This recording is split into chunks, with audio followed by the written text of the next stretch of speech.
Right to education પ્રવેશ અંગે મહત્વના સમાચાર। આરટી પ્રવેશ ધોરણ 1 માટે આજે પ્રથમ રાઉન્ડ જાહેર થશે। 3527 બેઠકો પર વિદ્યાર્થીઓને પ્રવેશ અપાશે। વેબસાઇટ અને મેસેજ મારફતે અરજદારોની જાણકારી મળશે।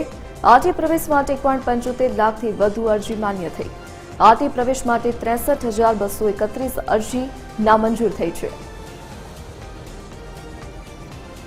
Associate editor Arun Shah online પર જોડાઈ ગયા છે। જે અરુણ, શું વિગતો?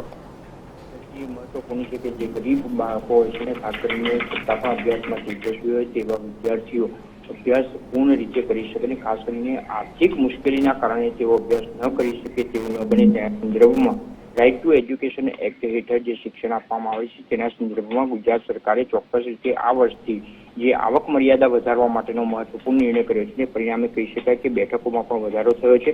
પ્રાપ્ત થયેલી વિગત મુજબ જે 93,587 બેઠકો જે ઉપલબ્ધ છે તે પૈકી જે અરજીઓ મંગાવવામાં હતી મોટા પ્રમાણમાં આ અંગેની અરજીઓ આરટી પ્રવેશ માટે આવી હતી અને 2.38 લાખ એટલે 2,38,000 કરતા વધુ વિદ્યાર્થીઓ તેના સંદર્ભમાં અરજી કરી હતી।